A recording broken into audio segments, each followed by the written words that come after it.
This is National Native News. I'm Antonia Gonzalez. The Arctic continues to warm faster than other parts of the world and is experiencing record high temperatures and record low levels of sea ice. That's according to the National Oceanic and Atmospheric Administration, which released its annual report card for the region Tuesday. The Alaska Desk's Ayolna Naiden reports those findings directly affect Alaska Indigenous communities. The Arctic Report Card has been documenting changes in snow and sea ice cover, as well as air and ocean temperatures in the northern part of the globe for the past 20 years.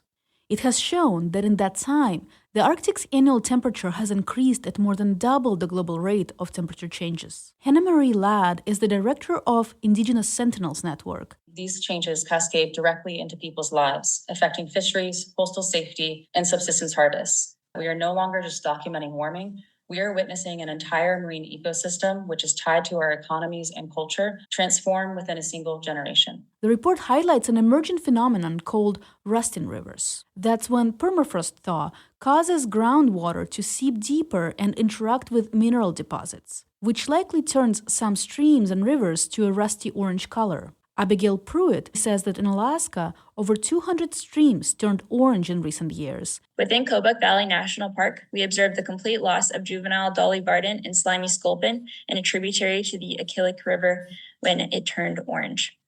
Beyond the effects on fish, rusting rivers may impact drinking water supplies to rural communities as well. The report highlights how Indigenous communities have been observing the changes in the environment and wildlife and collaborating with scientists to better understand those changes. Ladd, with the Indigenous Sentinels Network, describes one example of such work. St. Paul residents collect samples of harvested traditional foods, like seabirds, marine mammals, and halibut. Those samples are tested in a tribally owned lab and analyzed for contaminants like mercury. Indigenous leadership, local workforce development, and community-driven observing are not optional. They are essential to understanding the Arctic that we have today and preparing for the Arctic we are moving into. In response to a question about how federal cuts to climate science might affect the future of the Arctic Report Card, NOAA officials said that they will continue their efforts to observe the changing environment. In Anchorage, I'm Ayolna Naiden.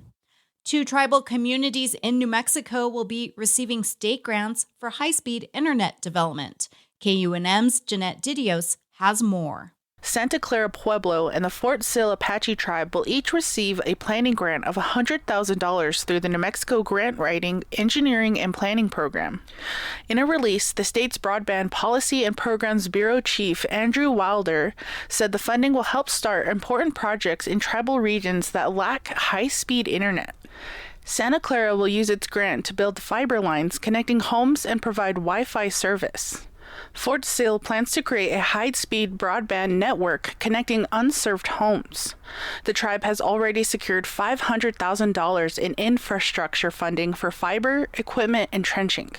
The state's Office of Broadband has already issued 36 awards totaling $3.5 million to 17 tribal communities, 15 local governments, and 4 rural electric and telephone businesses. The Broadband Office stated that $1.5 million are still available in planning grants. The awards are assistance-based, not merit-based, so entities do not compete for funding.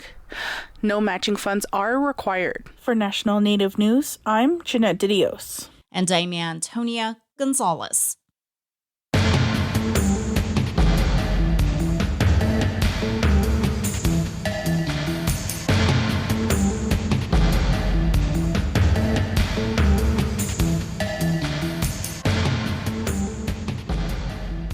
National Native News is produced by Kawanak Broadcast Corporation with funding by the Corporation for Public Broadcasting. The Indian Arts and Crafts Board promotes Indian artists of federally recognized tribes through its online source directory. Information on this no-charge opportunity available at doi.gov/IACB, who support this program. Support by Sonosky Chambers Law, championing tribal sovereignty and Native American rights since 1976. From opioids litigation to treaty rights to tribal self-governance. With offices in Washington, D.C., New Mexico, California, and Alaska. Sonosky Chambers Law.